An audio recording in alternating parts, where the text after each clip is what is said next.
Torej, čestitke, gospod minister, 50 glasov za, ste presenečeni nad podporo, ste jo pričakovali? Vesel sem na vse danes povedano v razpravi, kajti v razpravi je bilo podano precej konstruktivnih pobud in seveda tudi te bomo upoštevali in v nadaljevanju razvijali skupaj sistem, ki ga vsi potrebujemo. Kar se tiče seveda podpore, vesel sem podpore in verjamem, da tudi tisti, ki se danes niso opredelili zame, imajo pri meni odprta vrata in vedno možnost, da skupaj razvijamo zdravstvo. Ena glavnih kritik opozicije se je zdela to, da se nekoliko bojijo, da ne boste preveč samostojni pri tem vodenju ministrstva, da bo pač šlo to prek nekih drugih odločevalcev, kaj sami pravite? Menim, da je ta bojazen odveč.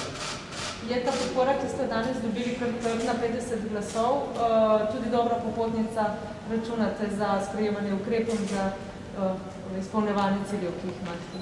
Zagotovo za doseganje ciljev v zdravstvu, ki vemo, da so se v zadnjih letih nakopičili, potrebujemo močno podporo in verjamem, da nam bo skupaj uspelo na tej poti. Zdaj pa ste prevzeli posle, že ste dogovorjeni? Kar se tiče same primopredaje, zdaj se tudi s predsednikom dobiva, rečeva nekaj besed, kajti da zdaj imamo vodilo Ministrstvo za zdravstvo, tako da jutri zjutraj začnemo na ministrstvu. Kaj pa državni sekretar, mogoče tudi že ekipa zbrana?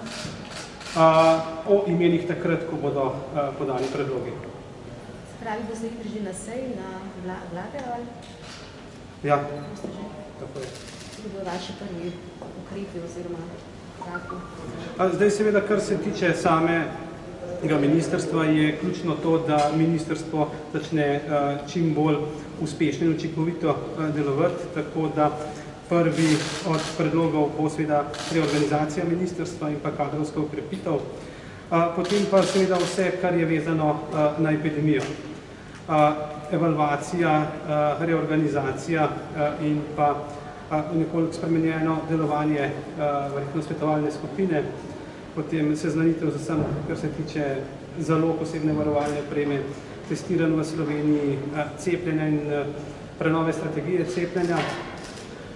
Bomo pa seveda že jutri poslali pobudo za sestanek in računamo tudi na hiter odziv na Zavod za zdravstveno zavarovanje Slovenije, kajti čim prej si želimo javnim zavodom poslati jasna navodila, kako v tem težkem letu, ko smo še del epidemije, po drugi strani pa moramo zagotoviti dostopno zdravstvo in obvladljive čakalne vrste, kako zagotoviti seveda celo leto to dostopno, zato računamo na sestanek jutri oziroma v naslednjih dneh, ravno tako pa tudi za Združenje zdravstvenih zavodov, Ministrstvom za finance oziroma ministrom za finance, na vrsto pa seveda pridejo tudi vsa strokovna združenja in pa predstavniki delavcev.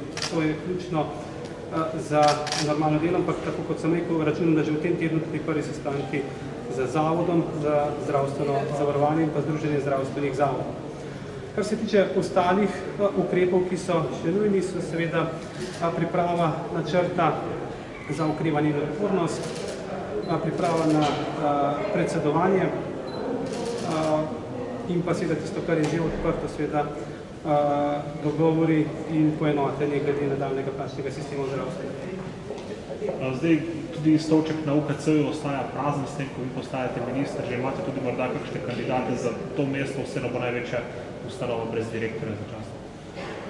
Ja, jutri bo zasedal svet zavoda kliničnega centra in verjamem, da bo podal ta trenutek nekoga za vršilca dolžnosti in potem v doglednem času seveda tudi se odločil, kako naprej.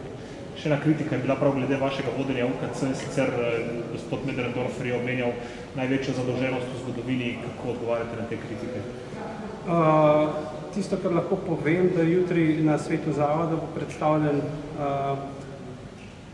osnutek zaključnega računa za leto 2020 oziroma poslovanja in tam je presežek odhodkov nad prihodki v višini 1,2 milijona evrov, se pravi klinični center v letu 2020 kljub epidemiji posloval negativno v višini 1,2 milijona evrov, kar pa je večkrat manj kot pa vseh prejšnjih letih. Tako da te številke z tega vidika ne držijo, seveda pa še vedno naprej ostaja kumulativni dolg kliničnega centra, ki presega 85 milijonov evrov. To pa imamo že odprej in tukaj bomo mogli skrbno načrtovati tako srednjo kot dolgoročno strategijo, da se nam take stvari v bodoče ne ponovijo v slovenskem zdravstvu. Se vam še kaj vprašali, ko bi bil bolj primeren za UKC?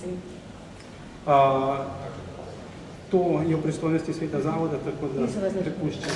Kakšno mnenje ali predlog ali debate, kar se tiče vodenja kliničnega centra v vmesnem obdobju so bile, ampak odločitve končne ne poznam, tako da prepuščam to svetu zavoda.